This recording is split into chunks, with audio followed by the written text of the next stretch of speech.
Damos inicio y tenga la bondad de expresarle la bienvenida desde el punto de vista académico a todos nuestros invitados en este segundo encuentro latinoamericano ampliado a Iberoamérica de atletismo eh, de alto rendimiento en su análisis y en nuestros aportes de nuestros profesores. Profesor Carter. Sí, muchas gracias, Ramiro.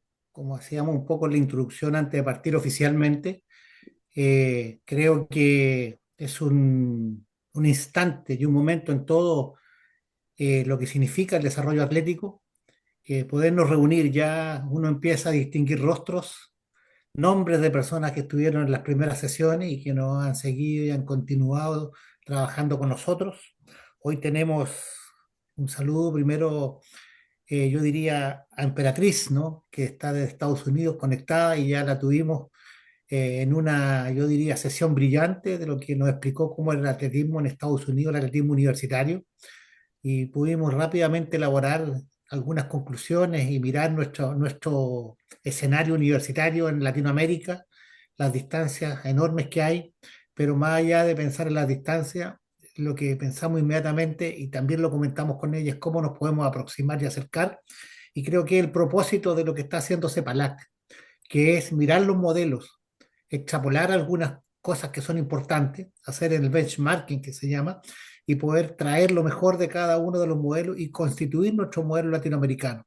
Entonces, que Beatriz esté en Estados Unidos, perdón, Beatriz esté en Estados Unidos, que el siguiente conferencista, Luis Fernando López, esté en, en India, eh, sin duda habla de cómo el éxito de nuestros entrenadores que deben salir donde encuentran un medio propicio.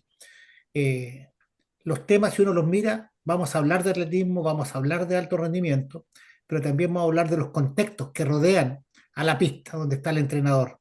Porque si todos miramos, los entrenadores normalmente, todos entrenan, tienen un método, un sistema, una forma, pero no todos obtienen los mismos resultados y a veces las variables externas son decisivas, pero yo creo que sin duda lo que podemos aprender en esta tarde, en esta noche con los tres conferencistas de alto nivel, tiene que ver con poder reflexionar cómo podemos mejorar nuestro atletismo latinoamericano. Yo creo que esa es la propuesta de CEPALAC desde un inicio y llenar ese vacío del deporte universitario que nos estamos perdiendo a nuestros mejores deportistas en Latinoamérica en la edad donde más rendimiento pueden tener y también lo que significa la formación escolar.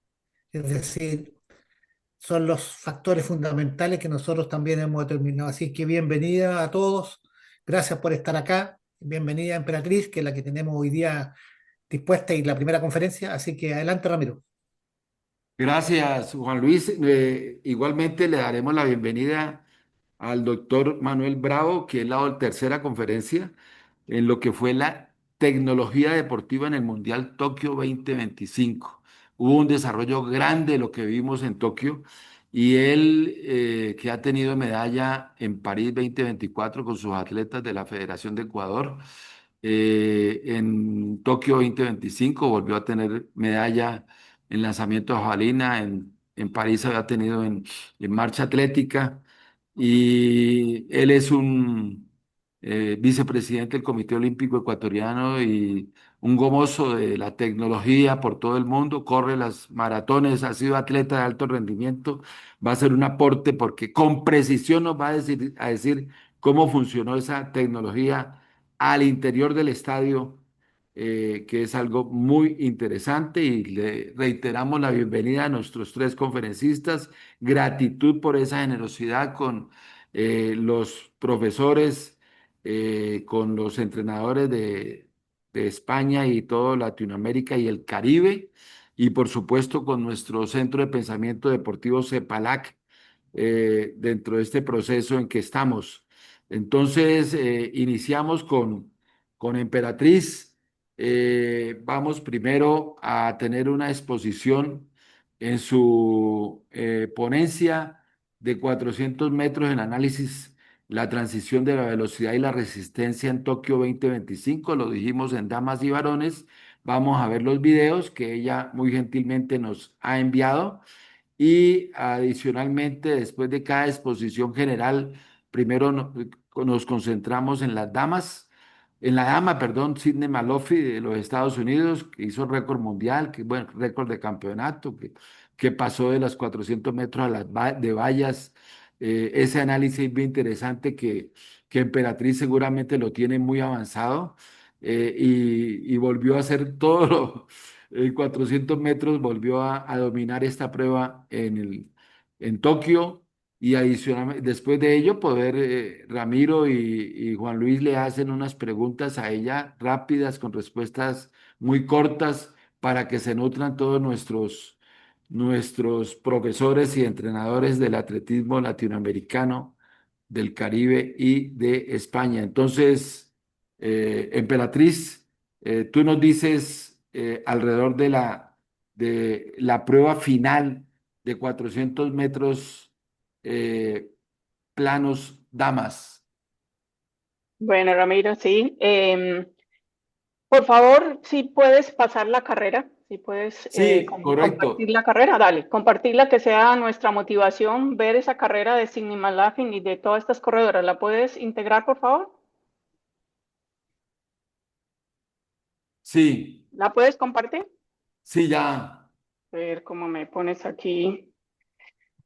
Bueno, como dice el comentarista muy inglés, era una carrera épica y así se dio. O sea, todas las expectativas que teníamos sobre la carrera del 400 metros, todo lo que se juntó, todos los comentarios anteriores, todo el preámbulo en la primera ronda, en la semifinal, y las expectativas que se tenían para esa final eran enormes. El estadio estaba eléctrico esperando esta carrera, inclusive que estaba lloviendo, pudimos ver un espectáculo increíble de un talento conjunto, se creó una situación conjunta, poder reunir estas 8 mujeres en su máxima expresión de talento y de forma deportiva, y ellas respondieron a toda la expectativa. Fue como digamos, una carrera de gladiadoras. Todas y cada una dieron lo mejor. ¿En qué nos vamos a concentrar? Eh, Cuando Ramiro me pide que analice la carrera de los 400 metros, pues yo le dije, sí, Ramiro, y después me quedé pensando yo, pero ¿qué vamos a analizar si ahora la información está inmediata? Con el cuento de la inteligencia artificial y con todos los análisis que tiene la World Athletics inmediatamente, después yo dije, bueno, ¿y qué es lo que puedo analizar en algo que no es sino entrar a Google y está, o entrar a la World Athletics y está? Yo dije, bueno, ¿cómo lo puedo analizar? Lo puedo analizar como análisis, es una opinión, es como vi la carrera y cómo analizo yo una carrera de 400, de cómo se dio, cómo se entrena y los resultados que arrojaron. Entonces, este análisis de la carrera es como una perspectiva de la antigüedad de finales del siglo pasado, del siglo XX, porque así la veíamos y ahora cómo se ve 25, 35 años después. Entonces, ¿cuál es la gran diferencia en analizar esta extraordinaria carrera? Porque de las que a uno se le paran los pelitos y la disfruta y uno queda totalmente eléctrico y emocionado de los registros que se dieron. Entonces, la gran diferencia es que a finales del siglo pasado, sí, a finales del siglo pasado, pues no teníamos tanta información al alcance del dedo inmediatamente. ¿Cuáles son sus mejores marcas? Eh, ¿Cómo son sus parciales? ¿Cómo es la forma en que corren? Toda esa información ahora sí la tenemos antes de que corran. Y muchos de los comentaristas nos van diciendo, nos dan todo el palmarés, nos dan todos sus grandes logros, y en esa carrera todo el mundo tenía logros. Y había algo demasiado interesante que ver entre estas 3 primeras mujeres, que como dijo el entrenador de Salwa, José Rubio, nos dijo en septiembre, en una de las conferencias, que Salma estaba preparada y que si a Salma le iban a ganar, tenían que bajar de 48. O sea, él sabía que tenía, que en qué forma deportiva podía estar Salma en esa final y qué tipo de rivales iban a enfrentar, y juntar estas rivales de tanta calidad, qué tipo de tiempo se iban a dar. Bueno, les voy a compartir un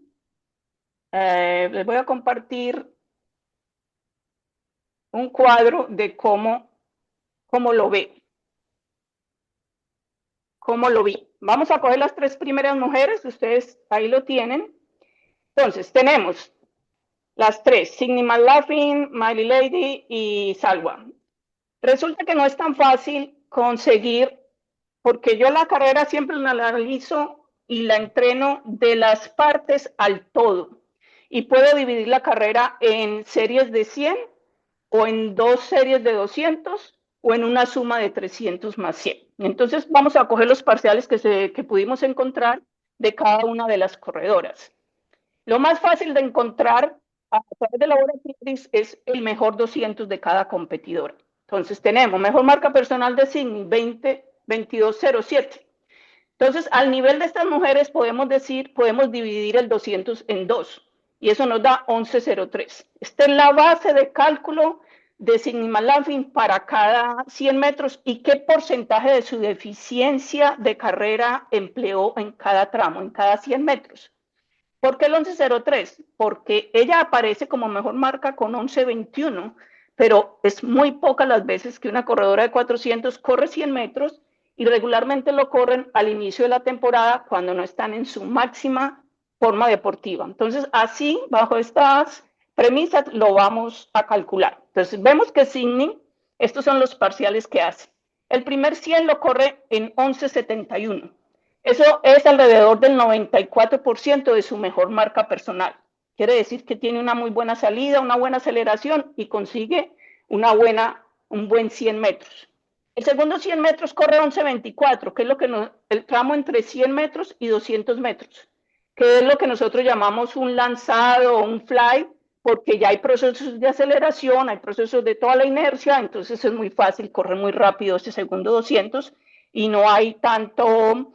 hay que controlarlo, pero dejarlo ir sin emplear mucha energía. Bueno, del tramo del 200 al 300, Signicor, ese 11.24, que es un lanzado, es un 96% de su mejor marca personal. Eso es, digamos, alta velocidad, porque llegar a ese manejo y a ese manejo en el control de una relajación de su forma deportiva bastante elevada. Del 200 al 300 corre 11.98, eso significa un 92% de su mejor marca personal, que sigue siendo muy alto, sabiendo que ya lleva 3 tramos. Y del 300 metros a la meta corre 12.91, que es un 83% de su mejor marca, y hay una relación entre el primer 100 y el último 100 de 1.2 segundos de pérdida de velocidad, desaceleración, fatiga, procesos de ácido láctico, como lo quieran llamar. Pero es ahí donde los entrenadores, como lo vemos y como lo entrenamos, la diferencia en fatiga entre el primer y el cuarto 100 metros. Y vemos que llega a un 10.1%, o sea, siguen teniendo unas relaciones excelentes de manejo de una fatiga, pues, de mucho respeto, como la que se da en los últimos 50 metros en los 100 metros de un 400. Si lo vemos por el lado de los parciales de 200 metros, que es una forma de verlo o una forma de entrenarlo, el primer 200 lo tomamos con respecto a su mejor marca electrónica de 200 metros y corre 22.96. Estamos hablando de un 96% de eficiencia de su mejor marca.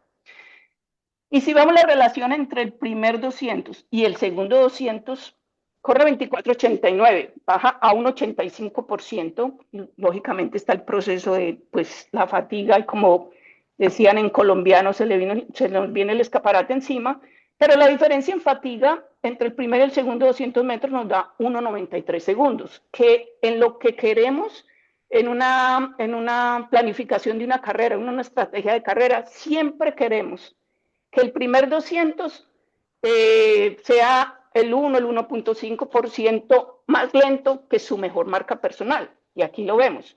Su mejor marca personal es 22.07 y pasa en 22.96. O sea, ella está haciendo una excelente relación porque incluso baja un segundo de lo que tiene en su 200, que regularmente queremos que si tienen 22 corran 23.5, 23.3, pero Signy corrió bastante bien ese 200, corrió 22.96.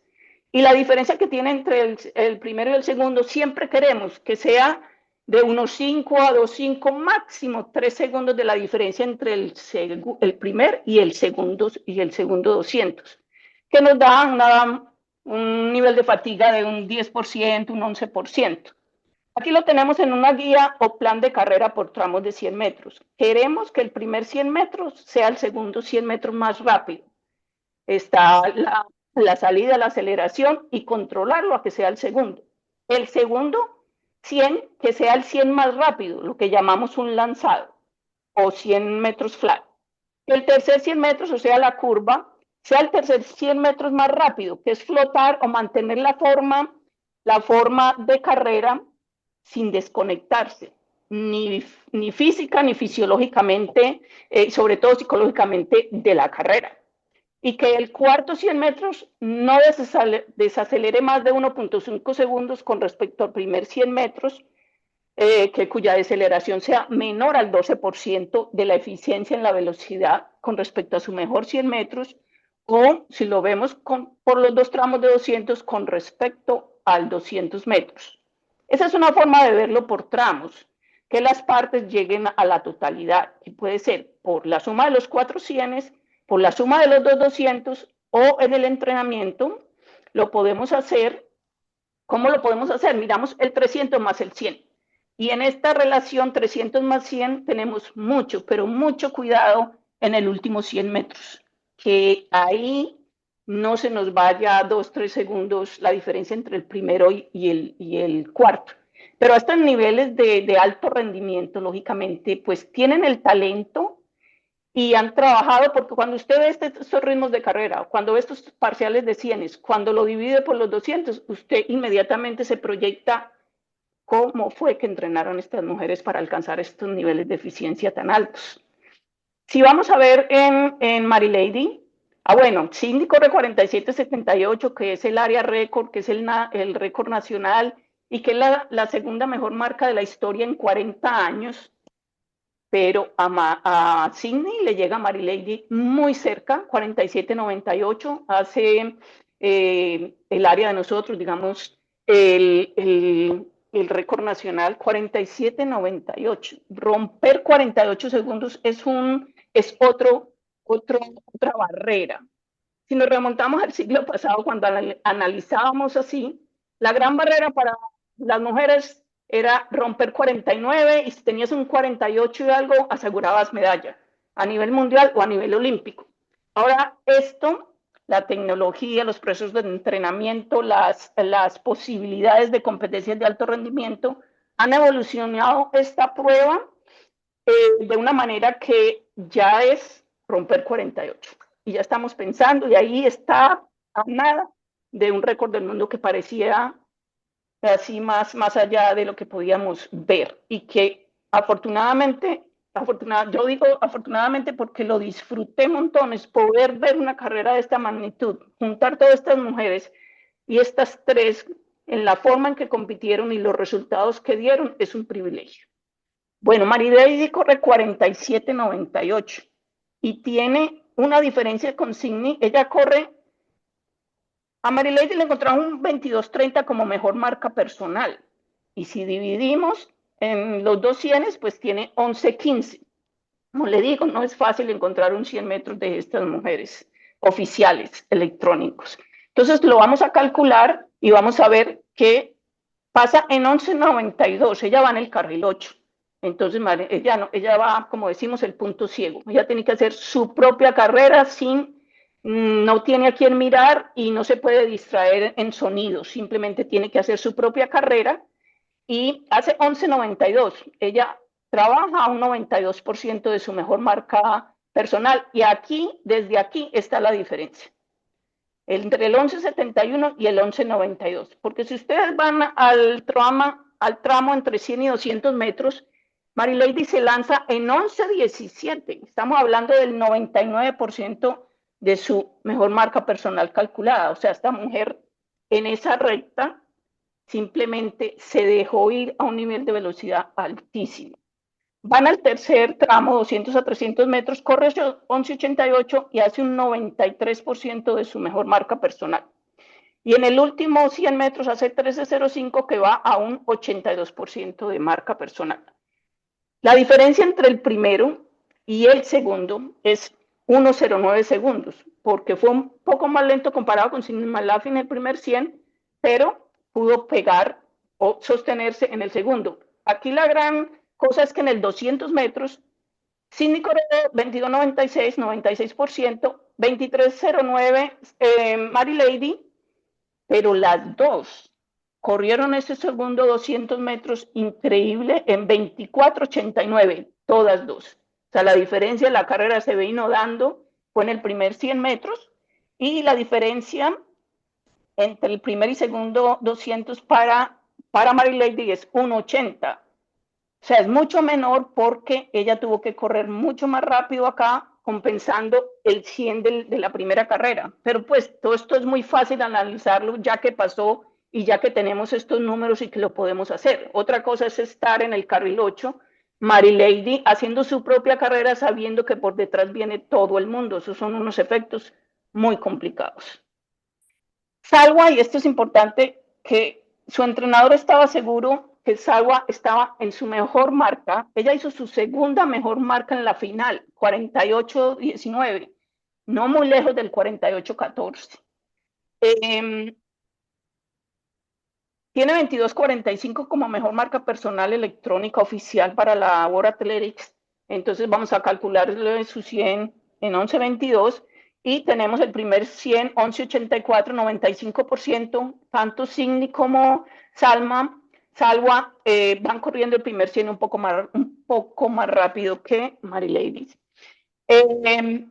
100 lanzado, un segundo 100, el tramo entre 100 y 200, corre 11.29, estamos hablando al 98% de su mejor marca personal, supremamente alto también. Va al tercer tramo, 11.87, 95%, y en el último, de 300 metros a la meta, corre 13.19, que le da un 83%, y la diferencia viene sobre un 12%, y 1.35 segundos entre el primer y el cuarto 100. Si lo analizamos por el lado de los 200, pues vemos que corre 23.13, que es el 95% sobre su 22.45, pero hace una relación a 25.06 para el segundo y le da 1.93 segundos, o sea, un 87%.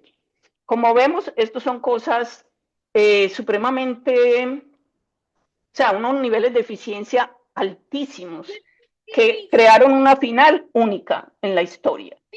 Digo única porque, pues, Marita Koch, pero no se juntaron tres mujeres peleando codo a codo en una carrera que nos mostró al nivel de eficiencia que están llegando los procesos de entrenamiento deportivo en mujeres talentosas. Entonces, ustedes aquí pueden mirar como lo hacíamos, no sé ahora qué tanto han cambiado las formas de entrenar de los entrenadores de estas tres mujeres, de estas tres impresionantes mujeres, a como lo veíamos. Ya les dije que se puede ver por la suma de los 400, por la suma de los 200 o por la suma del 300 más el 100. Esto puede ser ya en este momento pues muy lógico, muy común, pero si nos remontamos, nos devolvemos a los años 90 bueno, yo tuve la oportunidad de sentarme con Vladimir, el entrenador de Olga Virginia y Olga Nazarova en Italia, y él pidió conversar conmigo, teníamos un traductor, y pidió conversar cómo entrenaste tu medallista Jimena Restrepo a la Olimpiada de Barcelona en el 92, porque recuerden que en esa época pues no teníamos todos estos medios de comunicación y todas estas ventajas que estamos usando en este momento de conversarnos, de cambiarnos, de tener la información en el dedo, sino que era lo que nosotros aprendíamos de los procesos de entrenamiento, de los principios del entrenamiento deportivo y cómo aplicábamos la lógica al deportista que estábamos manejando. Entonces pudimos compartir todos esos procesos de entrenamiento Y porque, lógicamente, en aquella época la Unión Soviética, ellos pensaban que tenían las medallas de 2 medallas en la final de Barcelona y se aparece una colombiana que no la conocían, les arrebata su medalla y lo digo así es porque no la conocían el otro lado del mundo. ¿Cuál es el otro lado del mundo? Porque los que estábamos en este lado y en el sistema universitario, eh, podían ya saber cuánto estaba corriendo todas las atletas. Antes teníamos que esperar a ver cómo la estadística y si la federación nos compartía la estadística y estábamos en varios puntos muertos. Ahora estamos en igualdad de condiciones de que lo podemos ver inmediatamente y lo tenemos que procesar lo más rápido posible para podernos adaptar a el reto que nos están presentando. Cuando Ramiro me dijo, entonces yo dije, bueno, lo puedo hacer como lo hago yo. Ahí les dejo para que ustedes, porque si miramos a los hombres, pues vamos a hacer, yo empleé la misma metodología y miro la forma porque me es fácil conseguir el 200 más no el 100, entonces los tuvimos que calcular. Y, por ejemplo, hay circunstancias especiales. Jerry Richards, 1980. Si lo dividimos, si no había que dividirlo, este es real, el 990, por eso es que Jeremy Richards en el 2022 era un corredor de 200 declarado y campeón, y se viene a correr el 400 en los últimos 2 o 3 años y hace una espectacular carrera en la final de los hombres. O sea, se puede hacer el mismo proceso, lo podemos analizar por los mismos 100, los mismos 200 y mantener los rangos que queremos tanto, pues en la carrera los rangos se dan porque se han entrenado.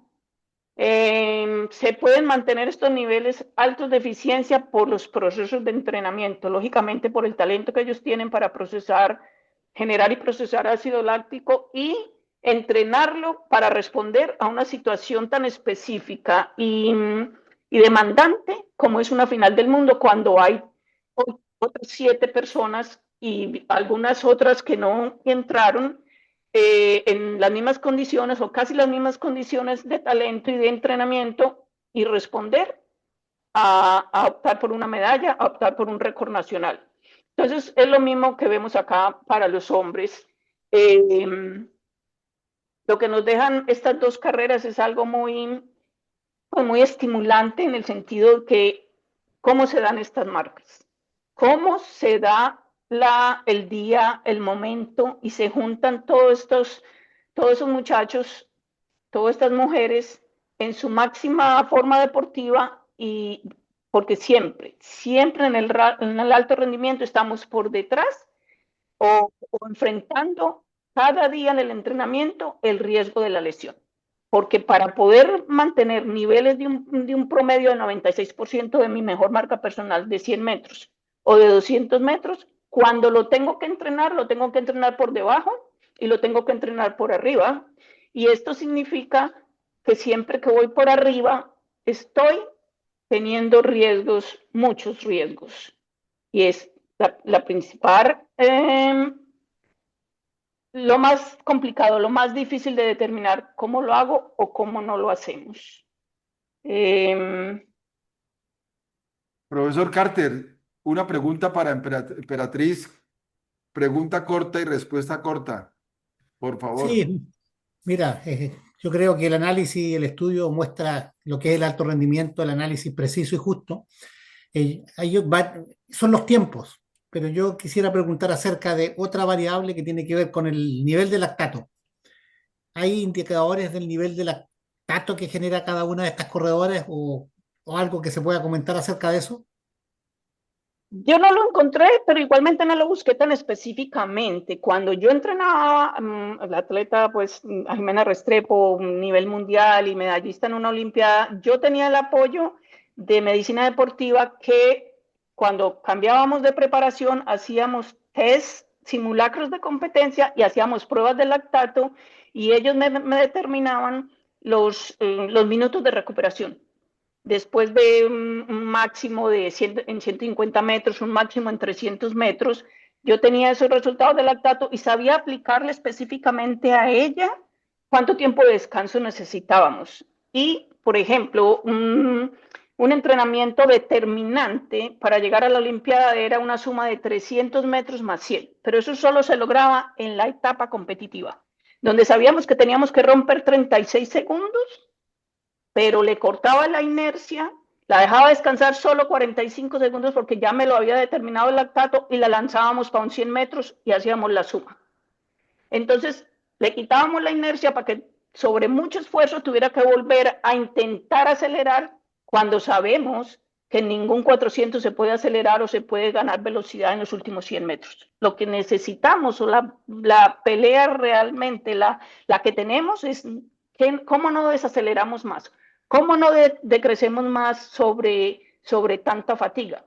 Y es en realidad, en los últimos metros, la diferencia en un ángulo de la carrera entre Sydney McLaughlin y Mary Lady es en los últimos 10 metros o 15 metros, cuando Mary Lady casi la iguala y Sydney puede sacar de donde sea, no desde donde sea, sacarlo de sus entrenamientos, su talento, lógicamente, que es la base de todo, y su talento y el entrenamiento que han hecho, mover más los brazos o la gana de hacer ese récord americano que la tenía ya molesta desde hace un año, ganar ese campeonato del mundo, saber que puede ser una mujer olímpica y mundial en 400, porque mucha gente, muchos podrían haber dicho, pero ¿por qué se cambió?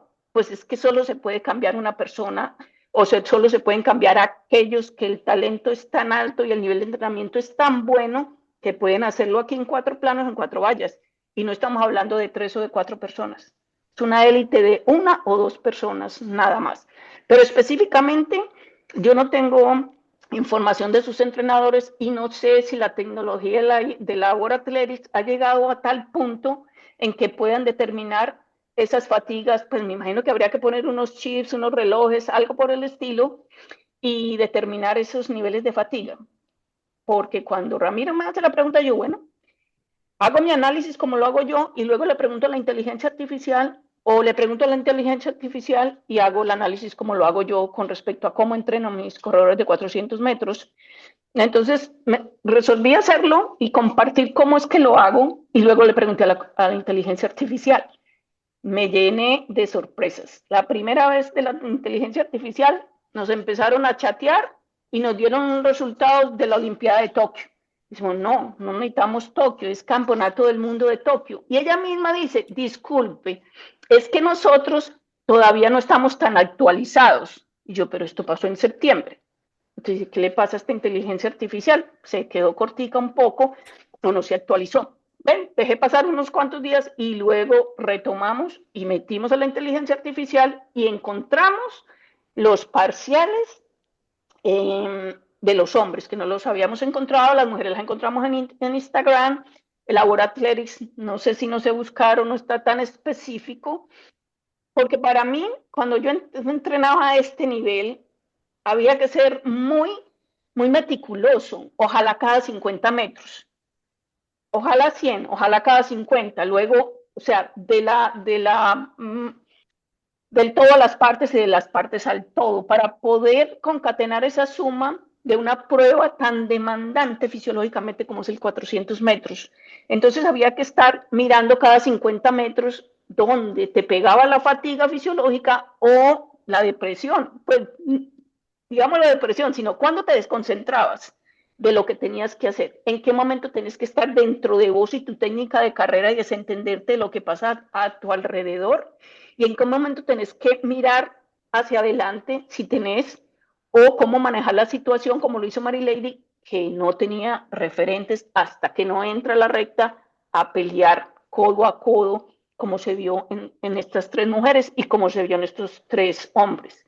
Y los hombres, lo que hace Colin Kevinacci con 21 años, pero este hombre va corriendo 43-53 con 21 años, eso es, son 2 o 3 que han podido llegar a sus niveles con esas edades. Estamos hablando de Van der Nierker, o sea, estamos hablando del récord del mundo. La diferencia con las mujeres es que el récord del mundo está muy atrás, estamos hablando de hace 42 años, y la Alemania y sus cuestionamientos, y solamente una vez y quién sabe. No, estas mujeres, Marileide nos ha mostrado muchos 48 muy bajitos, lo mismo Sawa. Cini no corre tanto, pero el día que corre, corre. Entonces, pero yo no tendría, tendría que ser específicamente cada entrenador de una de estas, digamos, mujeres extraterrestres para correr 400 metros, y me imagino, tienen esas pruebas, porque si yo lo tenía hace 33 años, 34 años, pues ni se diga ahora si tienen todas esas herramientas para hacerlo. Yo quiero resaltar que en esta carrera le quiero hacer un homenaje a Roxana, la niña cubana. Esta niña le quitó el récord a una muy grande, Ana Fidelia Quirot, hace récord de Cuba. Y récord de Cuba significa mejorar aquel 49-60 de unos Juegos Panamericanos en pleno verano, porque ganar un Panamericano en el verano es muy difícil a ganar, es muy diferente a ganar un Panamericano fuera de la forma deportiva de las americanas. Me refiero a ganar cuando lo hacen en marzo o a ganar cuando lo hacen en octubre o noviembre. Entonces Ana Fidelia corre 49-60 en La Habana, todo ese calor, y viene Roxana y lo hace en esta final. Entonces, mire, tenemos a Mary Davis, tenemos a Roxana y tenemos otras dos mujeres que una no entró, que es Martina Bello, porque alguien tenía que salir, y porque después de 33 años en Sudamérica, dos mujeres bajan de 50. En 33 años solo Jimena Restrepo lo había hecho. Ahora estamos hablando de Evelyn, la colombiana, que lo hizo en abril, 49-80. Y vemos a Martina, que lo hizo 3 veces en esta temporada, una excelente temporada, pero 33 años. Ahora las tenemos dos ahí listas para meterse. ¿A dónde hay que meterse en una final? Y ahora no vamos a hablar, sobre todo en las mujeres, de una barrera de 49 segundos. Ahora la barrera son 48 segundos. 49 para las 10, 20 primeras. Y 48 segundos para las 3, 4 o 5, porque ahí habían otras dos niñas, otras dos mujeres extraordinarias que ya habían bajado de 49, que son Natalia y son Price. Natalia de Polonia y Price de Jamaica. Entonces, ya me puedes... Quedamos muy satisfechos con tu respuesta de los parciales Muchas de, gracias. Sí. de las dos atletas que rivalizaron y ante todo el desarrollo técnico, tecnológico, científico entre los 400 metros planos del siglo pasado, por decirlo de una manera, cuando tú fuiste finalista olímpica con tu atleta y ahora 2 segundos menos, quedamos muy contentos, pero el tiempo se nos agotó. Vamos a ver el video de los varones para poder evaluarlo de la misma manera. Pues es que ya veíamos venir, porque Botswana se había presentado en varios 4x400 donde eran protagonistas reforzados con Tebogo, pero estos meten 3 hombres a la final del 400 metros. Eso lo hacían los Estados Unidos, que eran los que mandaban el 400 en el mundo. Viene Botswana y nos mete 3 grandes hombres en la final. Y además nos meten Neni de Sudáfrica, estamos hablando de 4 africanos en la final de 400 metros. Y Jerin Richards, que hace su transición en el 2022 de un corredor de 200 metros extraordinario a convertirse en un también extraordinario corredor de 400 metros. Entonces, África nos dijo, aquí estamos al más alto nivel. Más alto nivel, porque teniendo 3 corredores reforzados con Tebogo y la nueva generación que viene, estos muchachos son de los que prometen, y ojalá las cosas se den, porque siempre está el sofisma de la lesión, de que lleguen a romper el récord del mundo del 4x400 y, pues, palabras mayores, romper el récord del mundo de Van der Mierkel, porque sería romper 43 segundos. Pero si miramos 43-53, Kenapchipi, 43.72 Richard Gerin, y Vallapo hizo su segunda mejor marca, 44.20.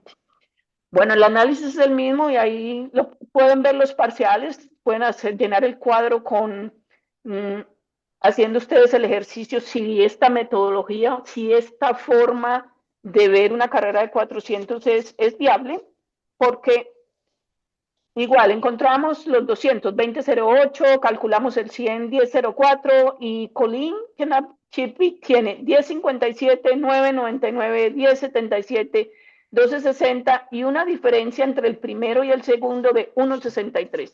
Ninguno de estos corredores se va cerca a que haya 2 segundos de diferencia entre el primer y el segundo 200.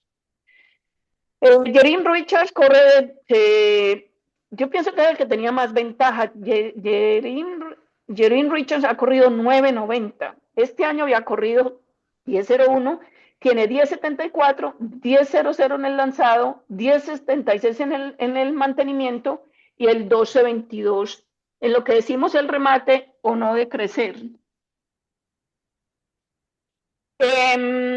Si quieren compartimos yo no sé si están compartiendo el cuadro Claro. en el chat. ¿Está ahí en el chat? No, no, todavía no, pero puedes compartirlo. Bueno, puedo ponerlo en el chat. Espérate, ya. Espérate, abro el chat y compartamos, a ver, con las fotos. Estábamos compartiendo pantalla. A ver, tenemos chat.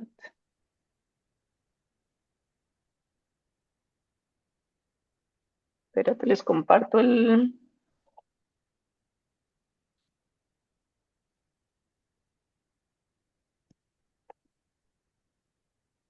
A ver cómo me salgo. Espérate si puedo compartir aquí, si puedo compartir para que tengan el cuadro en el chat. Gracias.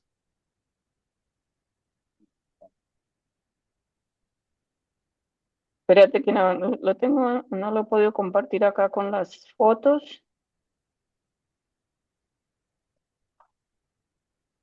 Ya.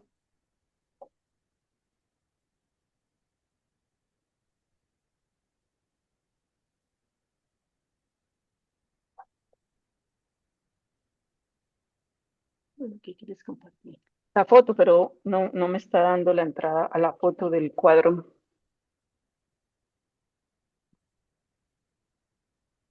Al chat, porque él lo tiene en pantalla. Ahí está, sí. Ahí sí. Sí, ¿Lo pudiste meter al chat? ¿El cuadro? no. Pero mételo en la pantalla y, ingeniero, tomamos la foto y lo pasamos en el chat. Sí, puede ser porque aquí lo tengo en la foto, pero me está dando. Lo compartís aquí.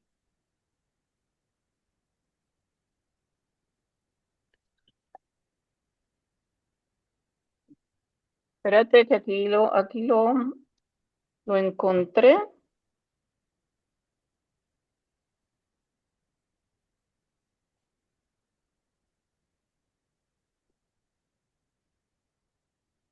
Ahí lo entró, ahí entró. Ahí se ve, sí. Bueno, y Ingeniero, entró tomamos al la chat. foto. Sí, perfecto. Bueno, entonces estamos hablando de James y la diferencia que tiene, cómo mantienen su nivel de velocidad, cómo pueden llegar a esos niveles de retrasar y retrasar la fatiga y ser eficientes en los últimos 100 metros. Para Vallapo, que su mejor marca, 2050, Vallapo no corre mucho, no está mucho en las estadísticas de la World Athletics. Le calculamos el 100 en 10.25, hizo su segunda mejor marca, corrió supremamente bien también, y corre 10.70 el primer 100 metros, se lanza en 10.10, mantiene su forma en 10.80 y remata en 12.60. Eh, Está un poquito subido, esa es la diferencia entre el 43.72 y el 44.20, o sea, entre Yerim y Vallapo llega al 1:90 segundos. Pero igual, depende de la forma deportiva y depende de, del momento en que poder resolver lo que es el problema de dar una vuelta a la pista. Además que en los hombres llovía más que en las mujeres. En las dos competencias pues hubo el factor lluvia.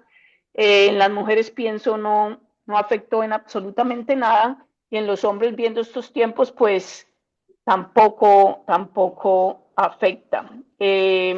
Lo destacable, muy destacable acá, es esta situación de África poniéndonos 4 hombres a estos niveles de marcas en una final de 400 metros. Pienso que las dos finales, todas dos, fue un privilegio, un espectáculo que todo lo disfrutamos, los que estaban adentro del estadio y los que estábamos viéndolo en pantalla gigante, fue 2 carreras épicas, gladiadores todos.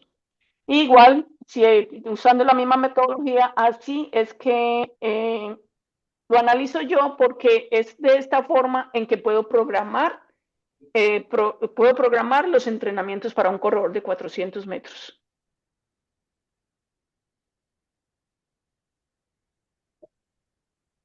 Bueno, Emperatriz, perdón, Juan Luis, ¿tienes alguna pregunta para Emperatriz? No solo, mira, yo creo que el comentario que ella hace después del análisis que hace de las damas sobre trabajar con inteligencia artificial, con agotar todos los medios que tienen los entrenadores a disposición, habla de los entrenadores de alto rendimiento que siempre están buscando la curiosidad intelectual, el buscar nuevas herramientas, el no detenerse frente a ciertas situaciones que pudiese ser decir, mira, la tecnología no es para mí. Al contrario, yo creo que una de las características en todos los estudios de psicología sobre los entrenadores de alto rendimiento es justamente el alto nivel de estudio que tienen permanentemente, la innovación y crear sistemas y adaptar sistemas y tener su propio sistema. Yo creo que queda una evidencia muy grande cuando Emperatriz cita cómo ella buscó la información y no se rindió y volvió a buscar días después. Entonces, claro, la inteligencia artificial debe estarle agradecida, ¿no? Porque de alguna manera la hizo mejorar. Solo un comentario de esas características y agradecer creo que una gran exposición la que hizo ahora.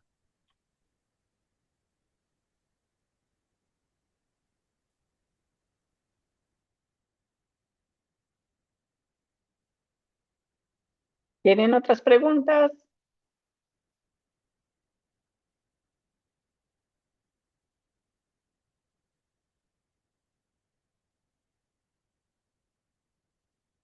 No sé si me escucha. Yo te escucho. Si tienen más Sí, preguntas, hay preguntas acá en el chat. Voy a leer una. bueno. Eh, Desde Cali, Colombia, teniendo en cuenta que 400 metros combina potencia anaeróbica y resistencia. ¿Cómo debería reflejarse esto en la planificación del entrenamiento según se trate de un velocista o de un fondista rápido? ¿Qué diferencia clave se observan entre ambos perfiles en la competencia? Bueno, el 400 metros se está convirtiendo en una carrera, pues dicen que es el sprint largo, la velocidad larga, entonces creo que los fondistas ya no están llegando a un 400. Estamos hablando de corredores de 800 metros que tienen un buen 400 y que pueden bajar a intentar mejorar mucho el 400, pero pienso que el corredor de 100, el corredor de 200 es el que llega a crear un excelente 400 metros porque tiene todo, como dirían en el sur, todo el pronto, como dirían en Estados Unidos, el down payment, como diríamos en Colombia, la cuota inicial para crear una gran casa. Entonces, teniendo el 100 y el 200, podemos crear un gran 400.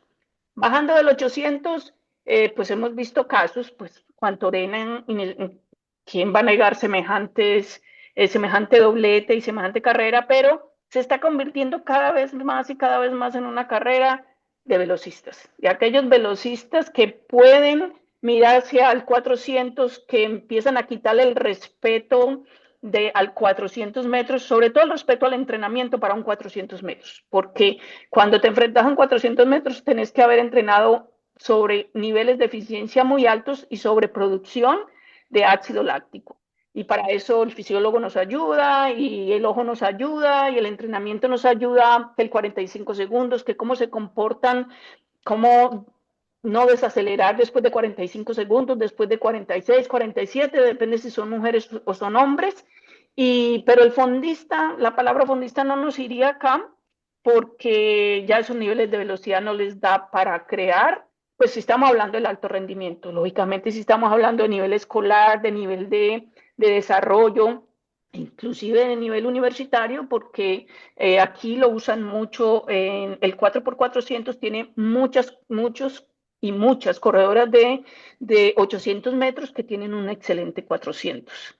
Pero excelente 400, y si los traemos de un excelente 400 con corredores extraordinarios de 800, pero los traspolamos a un 400, ya la cosa no es tan sencilla.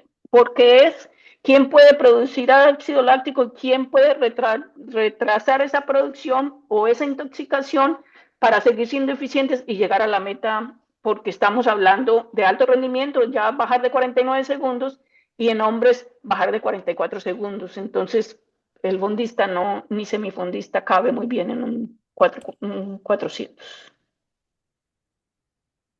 Sí, me Muchas gustaría tu gracias. análisis de observar esa final de 400 varones, Botsuana, Trinidad y Tobago y Botsuana, es decir, países que indudablemente Trinidad y Tobago a veces muestra, a veces no entra, sale.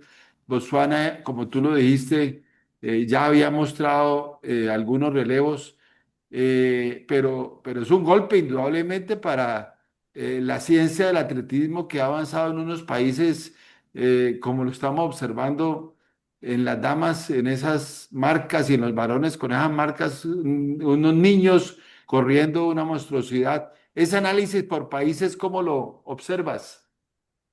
Yo pienso que cuando la World Athletics, en aquella época la IAF, hace todo ese proceso de educación de entrenadores en el mundo y hace un montón de campamentos en África, abre todo un mundo de posibilidades de una cantidad de países que no tenían tantas oportunidades de llegar y llegan porque tienen mucho talento. Yo toda la vida he soñado, si hay una escuela de garrocha en África, porque de los mejores entrenadores del mundo de garrocha siempre hablan del último, cómo correr los últimos 10 metros con una garrocha a máxima velocidad. ¿Quién puede hacer esas cosas? Pues muchos africanos muy talentosos, pero ¿por qué no se dedican o por qué no llegan?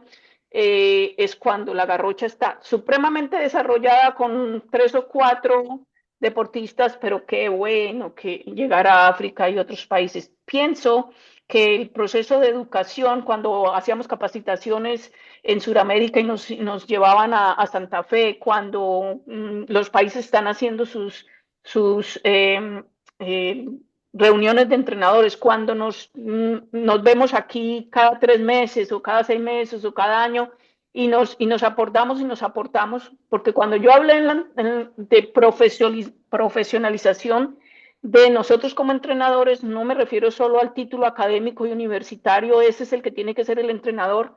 No, hay también muchas formas de aquel gomoso, el que extrae el talento del pueblito más lejano. Si esa persona, ese gomoso, se capacita a través de nuestras reuniones de entrenadores y ojalá a través de las federaciones internacionales, eso es a lo que yo llamo profesionalización del entrenador. Y entre más gomosos, más gente de los extremos, de los pueblos donde no se llega o donde no hay tantas oportunidades, si esa gente sabe algo de atletismo, puede extraer el talento, porque todo esto que tenemos de estas carreras de 400 es el producto de una extracción de talento única. Entonces, una Sidney McLaughlin sale de un sistema americano que deja que todo el mundo tenga clubes, que todo el mundo entrene, sepa o no sepa, y van cerrando y cerrando hasta que encuentran al mejor. Entonces, a eso yo llamo profesionalizar a nuestros entrenadores en todas las regiones, en todas partes, y así como África está entrando a correr cada vez más abajo porque siempre los asociábamos con que hay el fondo. No, al fondo también está entrando muy bien Estados Unidos, pero África está entrando cada vez más abajo, más abajo, más abajo en unos países como por ejemplo Botswana, que ahora en los últimos 5 años es toda una potencia en el mundo en 400 metros y sobre todo en el 4x400, que es todo un espectáculo. Juan Luis, ¿tienes una última pregunta para Emperatriz?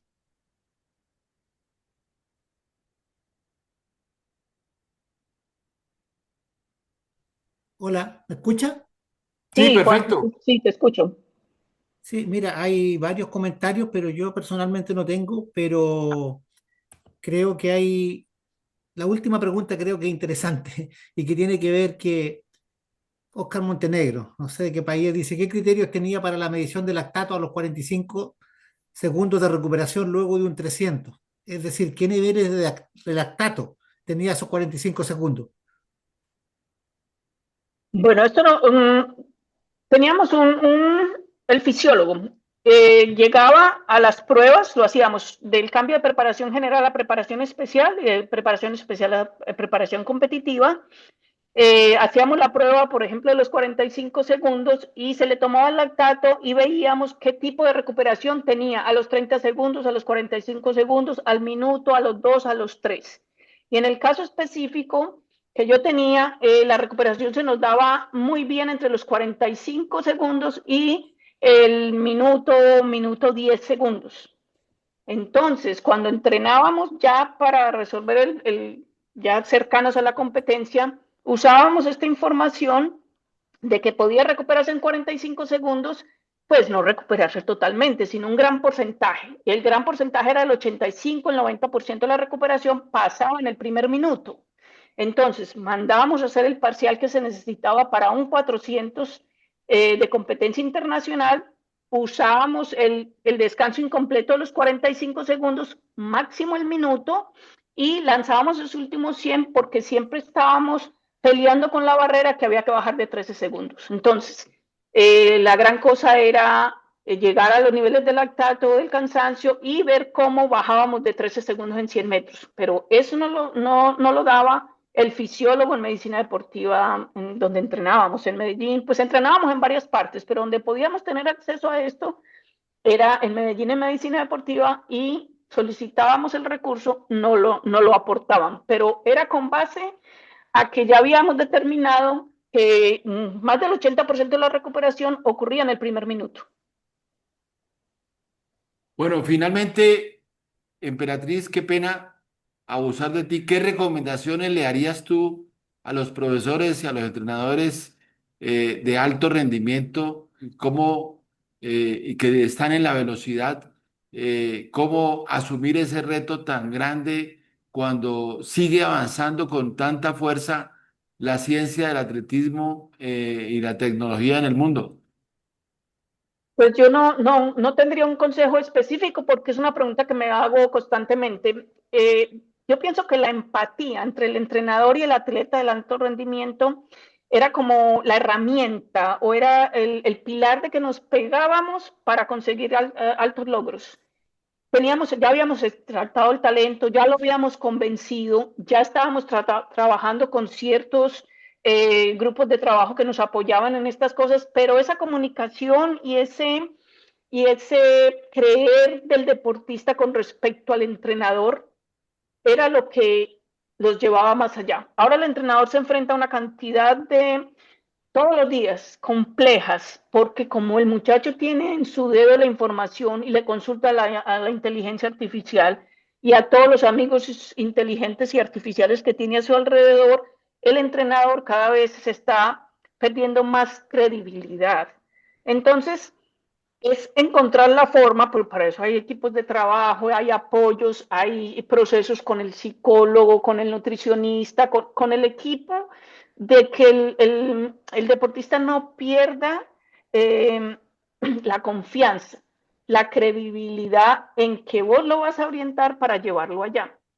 ¿Cómo lograr esas cosas? Pues si tuviera la varita mágica, se los diría, porque es lo que Uno siempre observando al atleta, qué es lo que lo motiva, qué es lo que lo lleva a ir a entrenar, sabe que mañana le tocan 2, 300 al 90% con 21 minutos de descanso, cómo, cómo convencerlo, cómo hacerlo sentir confianza de lo que está haciendo es lo indicado para que el día que se le exija su máximo rendimiento, fisiológicamente y psicológicamente esté listo para hacerlo y inclusive para mejorarlo.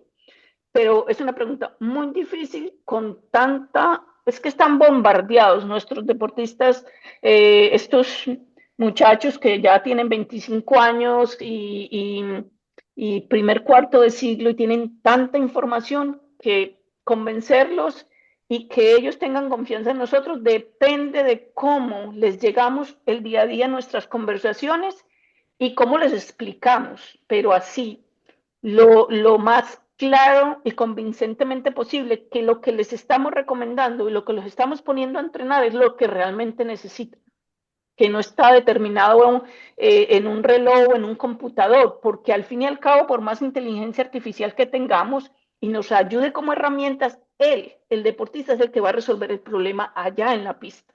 Nadie se lo va a resolver. Diferente a aquellos elementos que le estamos dando para que resuelvan, entre comillas, su problema de cómo correr ese 400 o cómo hacer esa aceleración perfecta para correr un 100 metros. No, no, pues no creo tener una respuesta para eso, sino en el día a día poderlos convencer de que sabemos qué es lo que estamos haciendo y sobre todo qué es lo que más le conviene a cada caso, a cada persona. Porque por ejercicio tiramos un ejemplo. Si tengo un muchacho, 21 años, 1,47 en 800 metros y nos dan un montón de entrenamientos. Pero esa inteligencia artificial conoce a ese muchacho al que yo veo todos los días, a toda hora, al que lo saludo y le veo en la cara si le fue bien en el examen o no, si tuvo algún problema en la casa. Entonces, es de la única forma en que nosotros podemos dar esta lucha es no perder el acercamiento que tenemos con ellos. Es el acercamiento el que nos va a dar la respuesta para seguirlos orientando, creo yo.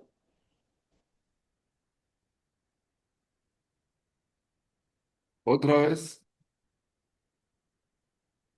¿Mm? Correcto, Emperatriz, muchas gracias. Ha sido un aporte gigante para todos nosotros y seguiremos en próxima oportunidad y como tú nos sigues en las diferentes conferencias, pues bienvenida y muchas gracias. Profesor Carter, despida a la profesora Emperatriz González. Sí, Emperatriz, bueno, un gusto siempre, muchas gracias, muy ilustrativo las enseñanzas, la forma pedagógica de entregar el conocimiento, que es conocimiento de primer nivel. Yo creo que ya te hemos visto tanto en pantalla, ya habría que traerte a Latinoamérica, que conozca y nos conozca más de cerca. Yo creo que ahí tenemos un desafío grande y veo que tienes mucho, la gente de Colombia, no sé si no te veo, pero te preguntan todos, son de Colombia los que te preguntan y hay muchas preguntas internas aquí, así que muchísimas gracias, creo que siempre muy ilustrativa. La condición del alto rendimiento no significa alejarse de la realidad y tú lo haces muy bien. Te aproximas desde lo real a lo que puede ser y yo creo que eso permite que la gente sueñe pero con los pies en la tierra. Yo creo que ese es un valor enorme. Muchas gracias. Con Muchas gracias, gusto, Emperatriz. Buenas con noches, gusto. buena tarde. Gracias. Chao. Chao. Bueno, continuamos con nuestro encuentro. El profesor Manuel Bravo tuvo algunas dificultades. Además de todo lo que les informé, es doctor en odontología y tuvo dificultades en su clínica. Y entonces su propuesta era el tema tecnológico y el avance en Tokio 2025. Y como la propuesta del profesor Carter es la inteligencia artificial en Tokio 2025, entonces vamos a hacer ese reemplazo y el último día será con el profesor Manuel Bravo. El Mundial de Tokio nos mostró que hemos tenido décadas en el desarrollo técnico, tecnológico, científico de los diferentes procesos de esos campeonatos mundiales, un avance enorme. del anterior IAF y ahora en World Athletics que arrancó en el Mundial de Doha, Qatar, pasar al Mundial de Oregon 2022 y Budapest 2023 y ahora Tokio 2025. Seiko como cronometrador oficial y en el sistema de medición siguió avanzando entonces en todo eso que tiene que ver con estas responsabilidades y sobre todo en el avance del video track, del sistema de video en la pista con cámaras. Eso es realmente, como lo vimos, muy avanzado. Sony, socio tecnológico, nos aparece en Tokio en imagen y transmisión como un socio oficial del Mundial con una tecnología con cámaras alfa y bueno, un avance que ahora y el ojo y todas las innovaciones que hicieron en las repeticiones en video y el apoyo para la toma de decisiones finales fue algo impresionante. En sensores y visualización de datos de rendimiento a través de TDK, antiguo socio de patrocinador oficial de World Athletics. Profesor Carter, ¿qué le impactó tecnológicamente y en inteligencia artificial del Mundial Tokio 2025?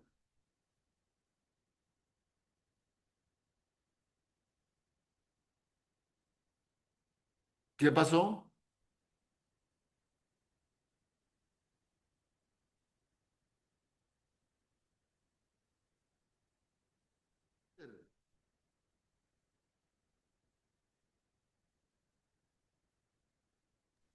¿Escuchaste la pregunta, Juan Luis? No, no escuché, disculpa.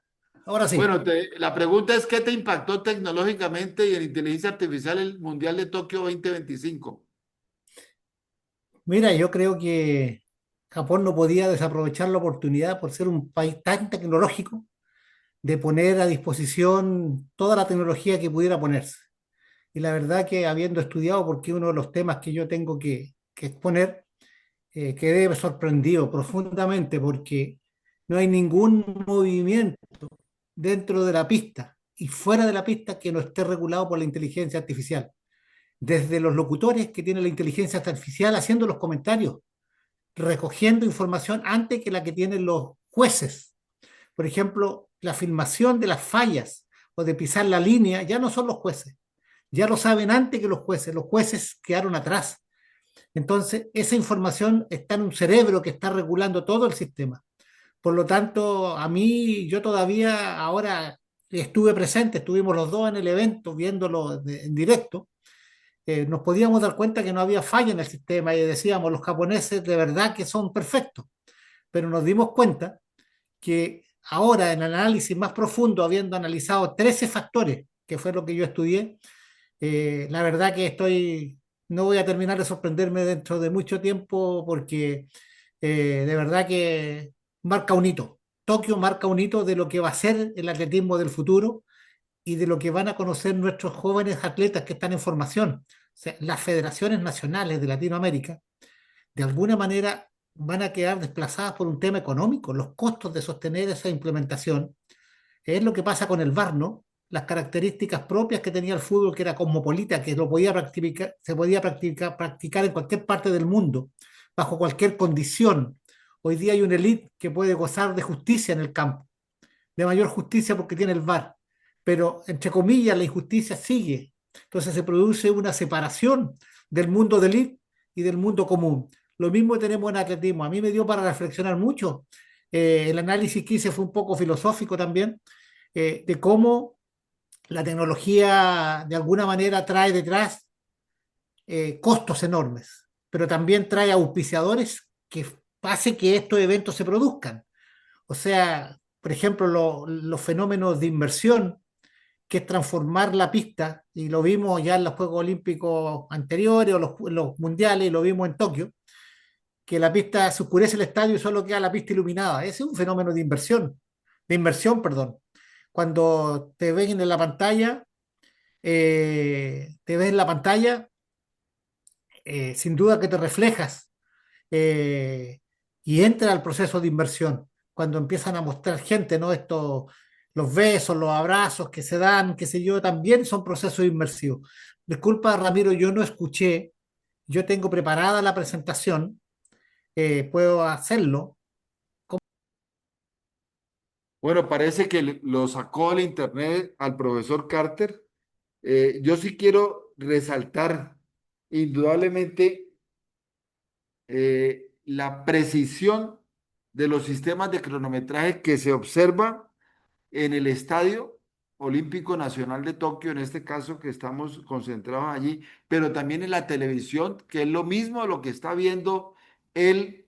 La transmisión es tan perfecta que quien está en el otro continente, en Europa o en América, en África, está observando lo mismo que observábamos en el estadio en cuanto a la oferta comunicativa e informática de la medición de tiempos de precisión. En eso hay que hacerle un homenaje a World Athletics desde el punto de vista que ha mantenido unos socios proveedores técnicos, tecnológicos y ahora con la inteligencia artificial permanentes y que les ha permitido en contratos de 10 años, les ha permitido generar desarrollos siempre modernos del update de su sistema, en este caso, que nos compromete mucho en el atletismo lo que ha venido haciendo Seiko, pero Seiko tiene competidores en el mundo, como ustedes lo saben, en la natación y en otros deportes de tiempos y marcas. Los cronometrajes tienen el mismo nivel de desarrollo, pero nosotros en el atletismo personalmente estamos muy satisfechos con lo que nos desarrolla los videos en la pista. Los sistemas son realmente siempre muy novedosos. Ahora, el desarrollo que hace Tokio es bien interesante, lo que tiene que ver con lo que es imagen y transmisión con Sony. Y eso es muy importante porque desarrolla un sistema mucho más actualizado en lo que es la captura de imagen y las soluciones de transmisión con las cámaras, con los lentes, decíamos, con poder captar con sistemas de alta velocidad la solución de producciones de video que permite no solamente difundir globalmente, sino al mismo tiempo impactar para un análisis preciso y, como lo decía Juan Luis, proporcionado por los mismos proveedores ese desarrollo. Ya nos envió el profesor Carter, entró la, la presentación, inmediatamente la estamos montando en nuestro sistema de transmisión y reiteramos excusas. eh, ya fue enviada aquí, esperamos que nuestra central, ingeniero, esperamos que la reciba lo antes posible. Y decía en el tema de de, de sensores y visualización de datos de alto rendimiento que lo hace un proveedor TDK, que es un socio oficial de World Athletics, pues indudablemente que ver lo que observamos en el lanzamiento de la jabalina y todos los movimientos que antes no eran visibles, ahora los observamos y permite un análisis de rendimiento y nuevas experiencias. Profesor Carter, estaba improvisando mientras a usted se le congeló la pantalla. Bien pueda, siga. Juan Luis, tienes sonido y cámara. Ahora sí, ahora sí, ahora sí. Perfecto. Bien, ya cargó la envié. Sí, la enviaste, la estamos, como está pesada, la estamos pasando. Bueno, sigue, profesor, mientras nosotros montamos en 30 segundos. Puede Ya, avanzar en sonido. sí, voy a avanzar. Dame un segundito. Y nosotros daremos A los slides haremos cada 20 segundos porque nos cogió el tiempo. Pedimos excusas a todos nuestros profesores, maestros, y ahí ya lo tenemos en pantalla. Entonces, superado el tema, cada 20 segundos vamos a pasar para que Juan Luis vaya avanzando en su presentación. Tiene la palabra, Juan Luis. Muy bien, muchas gracias. Vamos a esperar que se vea en la pantalla. Ahora sí que quedó, creo que mejor. Bien, bien, yo les decía que para mí fue una sorpresa increíble. Siempre he pensado, ¿por qué parto con esto? Hay una persona mirando el tiempo, hay unos atletas corriendo, vemos que hay el mundo que está ahí se refleja en una teoría que es teoría de resonancia de Schumann, y el otro es el efecto que tiene el universo sobre el cerebro. Entonces son teorías interconectadas que dan una visión sistémica del mundo, del atletismo y la inteligencia artificial. Primero partimos por la teoría del caos, que estudia los sistemas dinámicos, muy sensibles a las condiciones iniciales de cómo parte algo.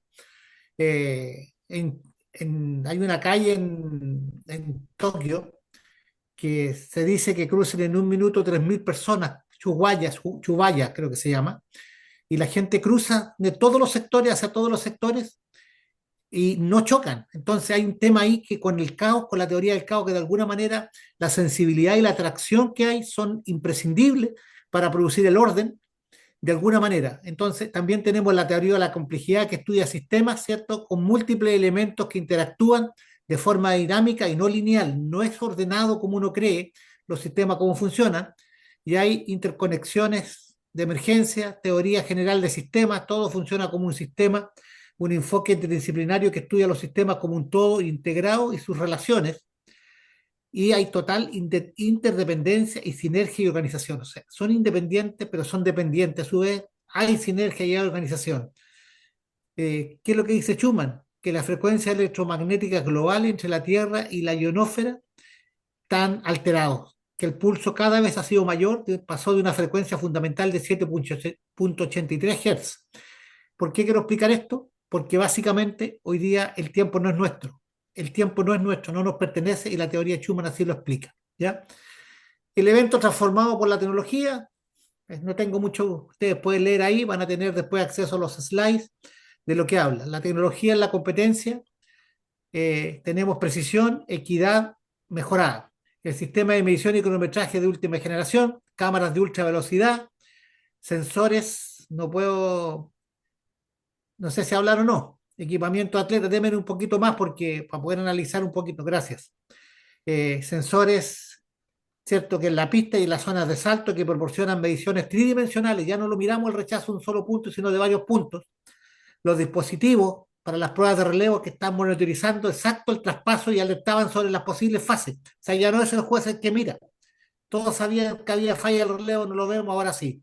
Y hay un sistema de cronometraje cuántico que se desarrolló con la colaboración de un instituto japonés y que mejoró la precisión de los segundos, permite diferenciarse a 4 corredores que lleguen juntos sin ningún problema. Gracias, el siguiente. El equipamiento del atleta y la tecnología integrado en uno solo, ahí yo puse una figura de una especie de robot corriendo y otro atleta latinoamericano con las banderas de Latinoamérica, que es la vestimenta inteligente, donde hay sensores biométricos no invasivos que son monitores de frecuencia cardíaca, temperatura corporal y niveles de fatiga en tiempo real. Lo que decía Emperatriz sobre el lactato, ahora se puede obtener directamente ahí. Zapatillas con sensores de presión que proporcionan datos analíticos sobre técnica, carrera, distribución del peso y eficiencia energética. Y gafas con realidad aumentada para que los entrenadores puedan seguir los datos del rendimiento en tiempo real durante los calentamientos y competencias. Mira, eso es el avance increíble. Los jueces, ¿qué tenemos los jueces? Plataforma de revisión de video en 360 grados, que permitía a los jueces analizar en ángulos múltiples y simultáneamente. O sea, el juez ya no tiene que usar su ojo mágico. Puede mirar esto fácilmente en video. Hay algoritmos predictivos que ayudan a las decisiones complejas, como determinar obstrucciones en pruebas de medio fondo, por ejemplo. Y sistema de detección automática de infracciones. En el lanzamiento se alertaba a los jueces sobre las posibles violaciones de la técnica. La siguiente. La inteligencia artificial en la organización logística, en la gestión inteligente del evento. Se implementaron soluciones de inteligencia artificial que transformaron la operación del campeonato.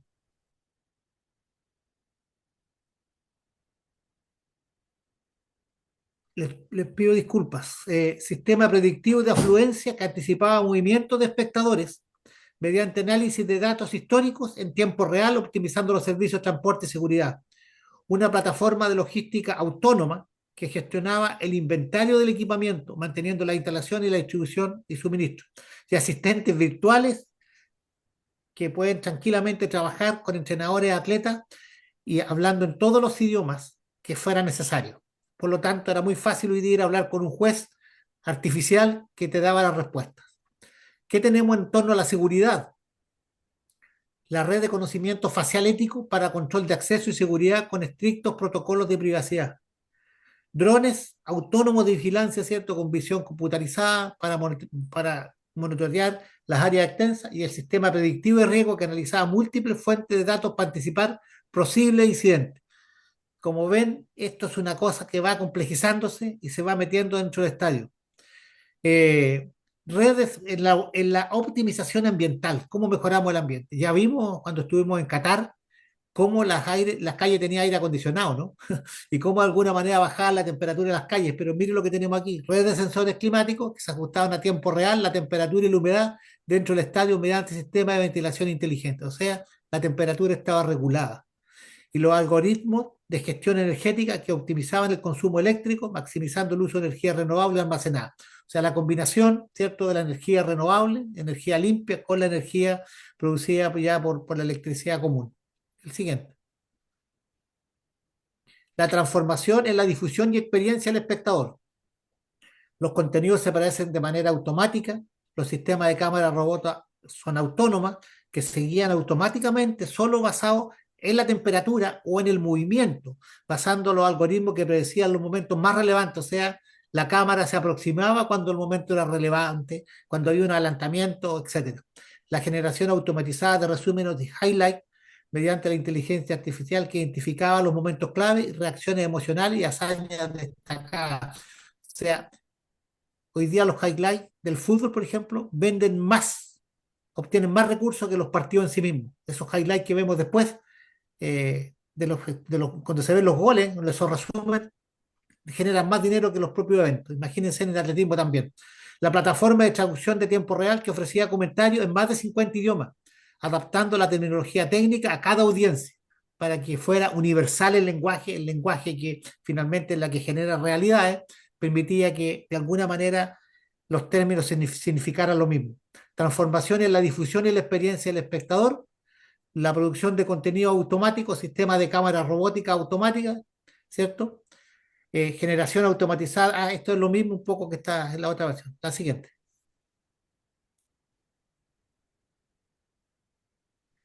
Esto es lo que yo le hablaba sobre las experiencias inmersivas. Transmisiones en 8K con realidad aumentada que permitían a los espectadores ver estadísticas superpuestas, trayectoria, análisis biomecánico en tiempo real, ¿cierto? Están corriendo la pista y veíamos el tiempo de pasada, todo eso. La aplicación personalizada que ofrecía ángulos de cámara seleccionables, datos en profundidad sobre cada atleta y opciones de visualización inmersiva. Estadios virtuales para espectadores remotos que proporcionaban experiencias sociales compartidas mediante avatar y entornos 3D. Entra a un teatro y entras a un estadio. Dentro del teatro se está transmitiendo el evento, ¿cierto? Que se paga un ingreso exclusivo para tener también el ambiente, el audio y todo lo que corresponde. Que cuando hablamos de tecnología que crean inversión, hablamos de realidad aumentada, ¿cierto? 360 grados, vamos a los detalles, realidad virtual, que crea entornos totalmente digitales que se usa para entrenar a atletas en simulaciones de estadio, para que los fans experimenten la sensación de estar en la pista en un estadio virtual, wearables y sensores, dispositivos que monitorean los signos vitales de los atletas, frecuencia cardíaca, adrenalina, y permitiendo a los espectadores ver estos datos en tiempo real para la conexión más profunda. O sea, el público entra a la pista, está dentro. Pantallas LED y suelos interactivos, superficies de vidrio, ¿cierto? Superficies que pueden hasta vibrar, conteniendo lo que es la sensación del movimiento. Y la inteligencia artificial que personaliza el contenido ofrece análisis predictivo, adaptando la experiencia a cada aficionado. La siguiente. Ejemplo de aplicación en atletismo y deportes. Análisis a fondo, conexión emocional, experiencias personalizadas, entrenamiento inmersivo, eventos y plataformas. No voy a explicar cada uno de estos porque si no sería leer, pero ustedes van a tener los slides donde van a poder analizar con calma eso.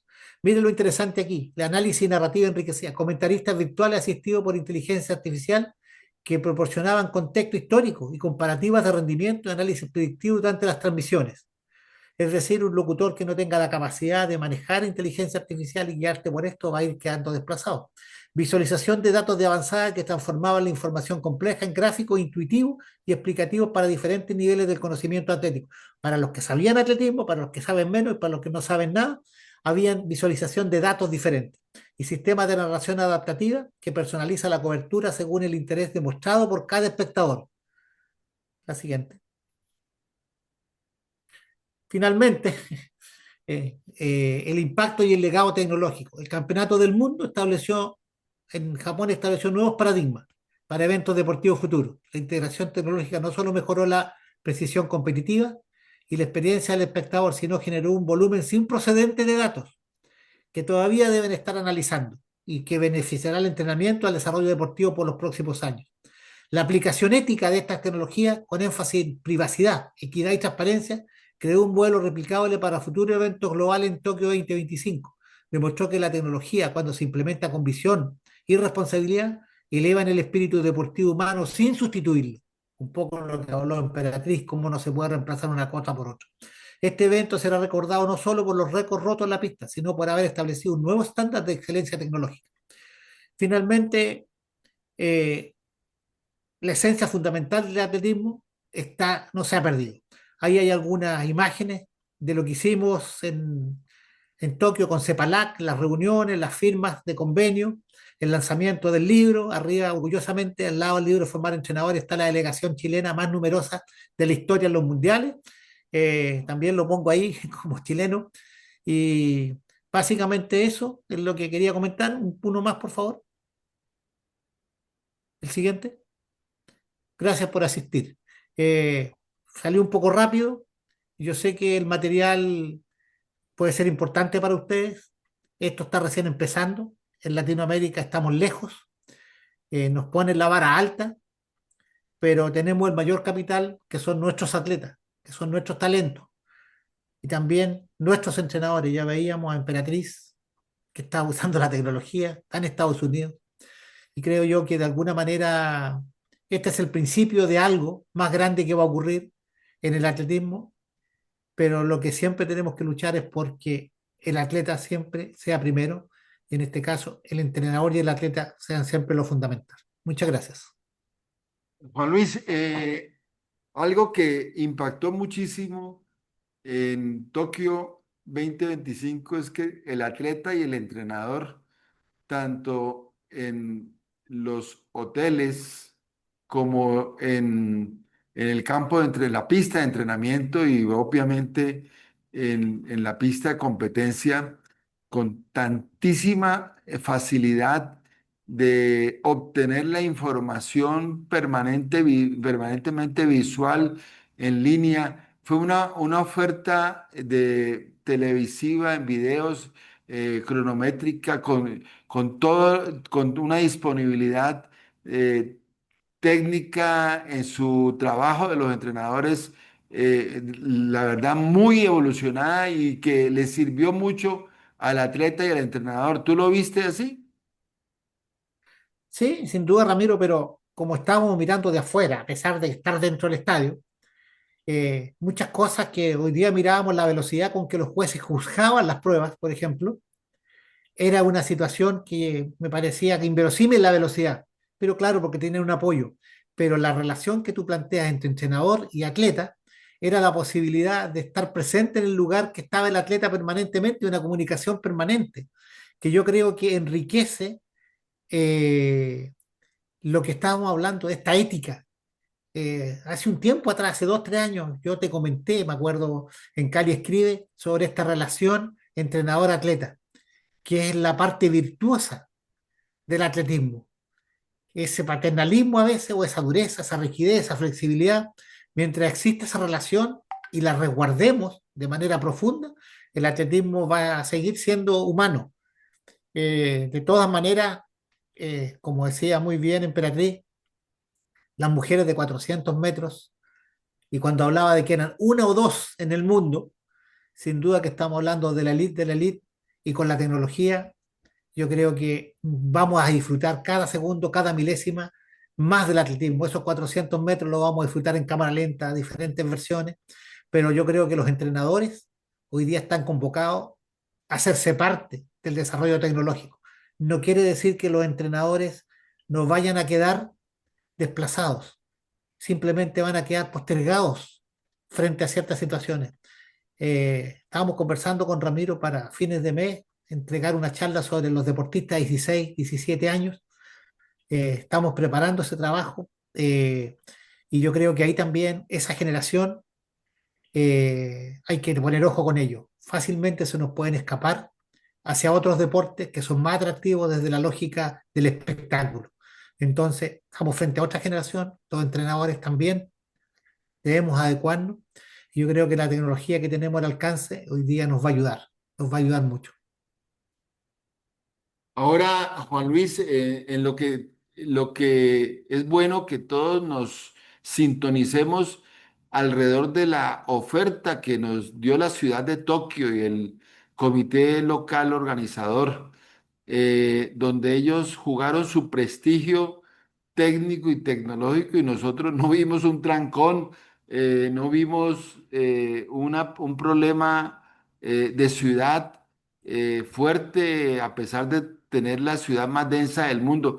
Todas esas consideraciones técnicas y tecnológicas de la ciudad desde el punto de vista urbanístico, de tanto verde encima de tanto edificio, todos esos aspectos es bueno que sepan nuestros entrenadores y profesores cómo los organizadores World Athletics se sintieron muy satisfechos de que ese volumen de más de 120.000 personas extranjeras que que estuvimos en Tokio por el campeonato, nos sentimos demasiado satisfechos y al final le dimos un aplauso a la ciudad que hizo una gran oferta en los aspectos que he comentado. ¿Cómo sería tu análisis, Juan Luis? Mire, uno no puede dejar de hacer comparaciones desde los Panamericanos de Santiago de Chile, que yo al menos me sentí muy orgulloso de lo que hicimos en atletismo, que el metro llegaba hasta la puerta, y no puedo dejar de trasladarme al Mundial de Londres, donde no habían vehículos para transportar de manera especial a ninguna delegación, todos lo hacíamos en metro, y ahí nos encontramos con el alcalde de Londres y todos viajaban en el metro, y no nos pusieron nunca una gaseosa, solo nos pasaron botellitas para tomar agua, y cada sociedad va marcando su espacio, pero los japoneses solo ellos pueden hacer funcionar el sistema, o sea, los trenes a la velocidad que corren, las distancias, la complejidad. Con Ramiro no podemos contar las veces que nos perdimos para poder llegar a los puntos, pero eso es complejidad pura. No, Eso pero es por la error de teoría. nosotros, ¿no? Sí, claro, los viejitos se quedan dormidos en los trenes. Eh, eh, la verdad que cuando yo quise plantear al inicio sobre la teoría de la complejidad, era porque cuando algo es complejo y lo quieres simplificar, lo vuelve más complejo. Los japoneses no le tienen miedo a la energía y baja la ansiedad. Son muy calmos, porque cuando uno tiene control de lo complejo y siente que de alguna manera puede dominar esa complejidad, más que dominarla, observarla para saber cómo funciona, dónde está el punto que genera la complejidad y controlan los sistemas más que combatirlos, los acompañan y de alguna manera los transforman en algo positivo para ellos. Eso se veía en el transporte. Shibuya se llama la estación, me acordé, donde fuimos a ver el espectáculo en Café Arriba, mirábamos 3.000 personas cruzando al mismo tiempo en 7 diferentes direcciones sin chocar. Los trenes no chocaban, todo funcionaba perfecto, eh, no teníamos que sacar los zapatos, ¿no? Para entrar a la casa. El cuidado por los adultos mayores, que es el país que tiene mayor cantidad de adultos mayores y de edad, estamos hablando sobre 90 y 100 años, y nos tocó vivir en un barrio, ¿cierto?, donde arrendamos un departamento y en ese barrio lo más importante eran los adultos mayores y había un cuidado de los jóvenes, ¿no? Que pasaban a visitarlos por saber si les pasaba algo. Estábamos en nuestra salsa con Ramiro, los mayores de 65, así es que sin duda que Japón se merece más que un aplauso. Y quisiera, por ejemplo, resaltar impresionantemente cómo nosotros en Río Janeiro, en Londres, Juegos Olímpicos, en el Mundial del 2017, en París, en los Olímpicos de 2024, el metro y las calles y de estos sitios de tanta aglomeración como el que comenta Juan Luis, esa calle donde es la calle donde más gente pasa en el mundo, nada, ni un robo, absolutamente una seguridad y una tranquilidad que da el mismo japonés en un modelo de vida de respeto por el ser humano. Es decir, es algo impresionante, Juan Luis, si quisieras de pronto abonar a esta exposición la característica del japonés, el respeto por el otro y demás. Obviamente que hay suicidios y hay unos problemitas propios de tanta tecnología, pero el ser humano tiene muchísima, si nosotros tuviéramos tiempo de relatar cómo niñas de 17 años nos resolvieron a nosotros problemas y se dedicaron a resolvernos problemas. Es una oferta de industria colaborativa humana muy interesante, Juan Luis. Sí, mira, uno puede, muchos ejemplos y tú sabes que siempre hay alguien que pierde el bolso. Y ese fui yo una vez más, que llegando creo, a la 1 de la mañana a Tokio, y tratando de ubicarme, tomé el auto en el aeropuerto y llegué y mi bolso, mi mochila negra, por supuesto, eh, se quedó en el auto que me llevó. Y imagínense, en Tokio, 1:30 de la mañana y todo en la mochila. Bajé la maleta, por supuesto, pero no bajé la mochila. Y nos dieron la solución, la policía. En 30 minutos fueron a buscar al señor que se había retirado. Tuvo que venir a dejar la mochila y pedir disculpas por no haberse cerciorado de que la mochila estaba ahí. Eh, Cruzó medio Tokio, parece, para llegar y llegó muy asustado. Y la policía no demoró nada porque lo que hizo, dio señal a todos los taxis que habían tomado pasajeros entre esa hora y esa hora. Increíblemente la respuesta se obtuvo en 11 minutos. La respuesta, ¿dónde estaba la mochila? O sea, y con eso te digo, pero ahí está la tecnología de por medio. Siempre la tecnología.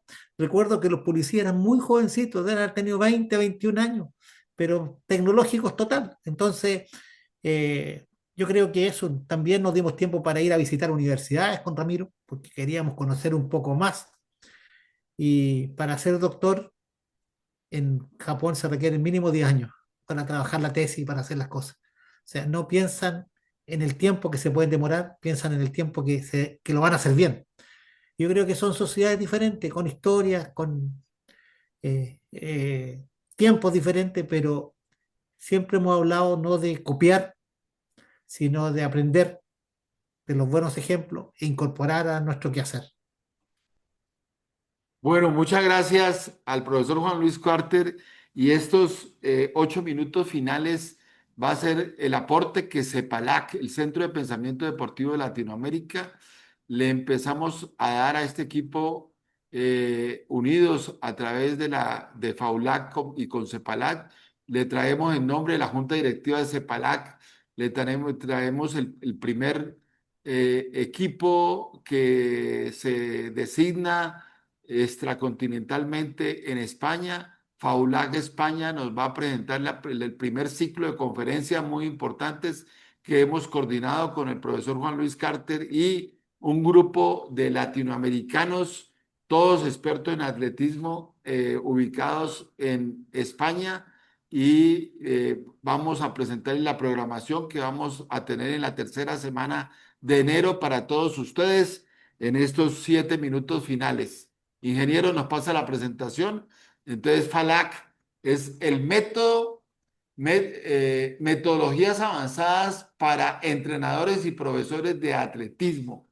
Entonces, es entre el 19 y el 21 de enero, a las mismas 6 horas de Colombia, con un plató que tiene que ver con la biomecánica aplicada al atletismo de alto rendimiento. Óigase muy bien, si hoy hemos en estas eh, 3 días de conferencias de esta semana, nos hemos especializado como lo hicimos en una información calificada, muy bien soportada de los profesores Emperatriz González y Juan Luis Carter, pues ahora el próximo año entramos un poco más en la ciencia del atletismo a través para entrenadores orientados hacia el alto rendimiento. Entonces, eso tiene que ver con diferentes conferencias de técnica de salida, de aceleraciones y transición. Voy a ir muy rápido, que nos dará el profesor Omar Temístocles González Ortiz, ubicado en una ciudad española. La segunda conferencia del primer día, la metodología de la enseñanza y la biomecánica del salto de longitud, salto largo, profesor Adonis Motos. La siguiente de Jordan Villa, muy conocido en algunos países latinoamericanos, donde tuvo buena participación como atleta y como entrenador. Lo mismo alrededor del salto triple, biomecánica en acción, el poder de los grandes entrenadores. Ahí nos vamos a concentrar. El siguiente día, ingeniero, enero 20, tiene que ver perdón, nos pasamos, arrancamos en enero 20, la misma conferencia alrededor del salto de altura ofrecido por el profesor Lisbani Pérez. Obviamente esto se les pasa con la gran experticia y experiencia de cada uno de ellos. Alexander Nava nos entrega lo mismo en lo que es el salto con pértiga, y el profesor Yanisley Callado nos entrega sobre el lanzamiento del disco, y paradójicamente esto tiene que ver con muchos deportes que en sus principios físicos tienen que ver con saltar, con lanzar, correr, y les decía del lanzamiento del disco. Sigamos, ingeniero. Y el último día vamos al lanzamiento de la jabalina. El profesor Lázaro Padilla, también muy conocido. 110 vallas, el exatleta y entrenador también en España en 110 metros vallas. En 400 vallas, el profesor Augusto Gandinés.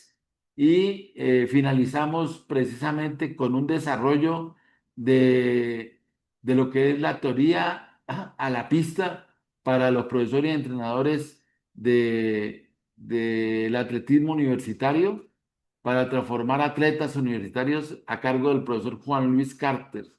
Nuestro eslogan en estos 3 días del mes de enero: biomecánica en acción, el poder de los grandes entrenadores, poder manejar la ciencia física como nos enseña la biología, la ingeniería, todas las ciencias que tienen que ver con estos principios físicos de la velocidad, de la fuerza, de la potencia, de la aceleración, etcétera, etcétera. Profesor Carter, ahí tiene usted la programación que hemos comprometido para el mes de enero. Sí, Ramiro, muchas gracias. A eso me refería cuando mencioné eh, esta opción, ¿cierto? Que tiene que ver con trabajar con las futuras generaciones y cómo poder transformar a los atletas escolares en atletas universitarios y a los universitarios en atletas profesionales o de alto nivel. Yo creo que hay una transición, hay algunos tips, hay muchos estudios de deserción, de adhesión a la práctica.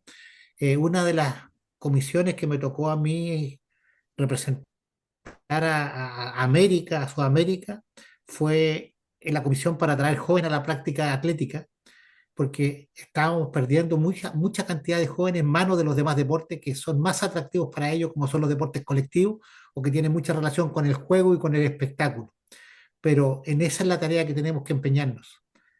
Nuestro enemigo, entre comillas, no es el fútbol, Nuestro enemigo, más que nada, es el contexto que ofrece cosas vacías a los niños, ¿cierto? A través del juego y de otras actividades.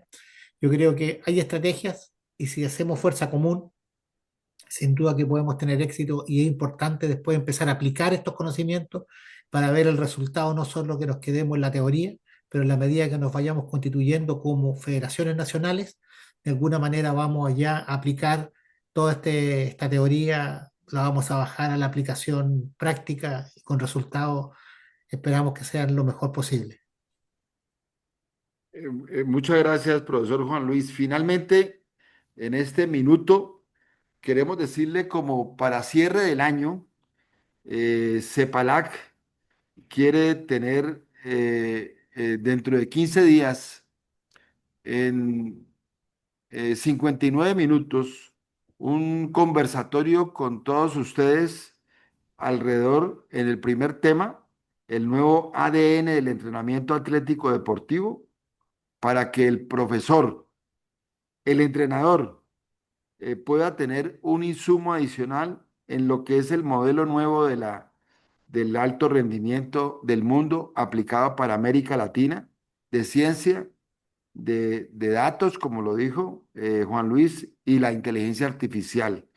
Entonces, ese es el nuevo ADN del entrenamiento atlético deportivo, eh, que indudablemente que habla de futuro para universidades, escuelas y federaciones, etcétera, etcétera, para dejar un mensaje inspirador de modernización atlético-deportiva alrededor del crecimiento del deportista escolar, del deportista universitario, todo orientado hacia el alto rendimiento.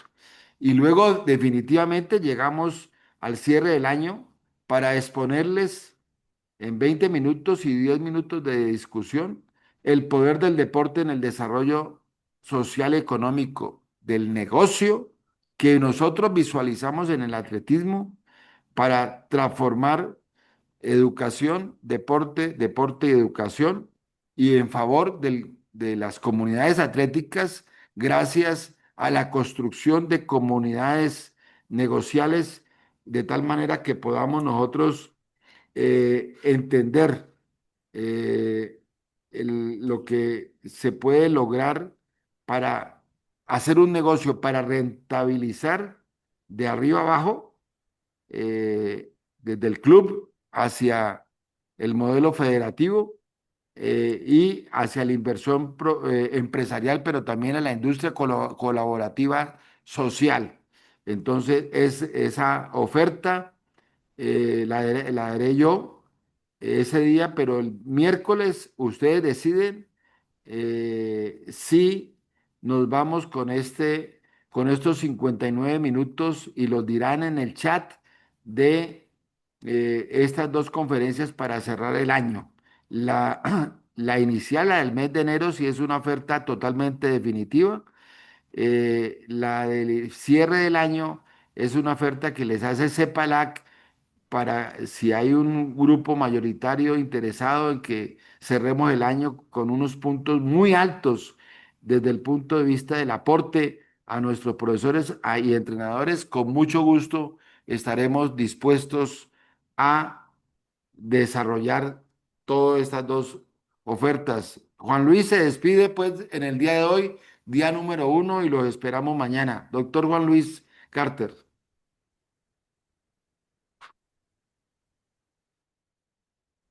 Juan Luis, el sonido.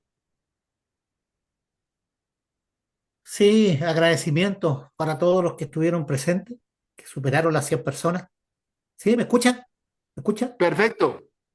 Yo a ti no te escucho, pero Yo sí te escuché. ahora me escuchan o no?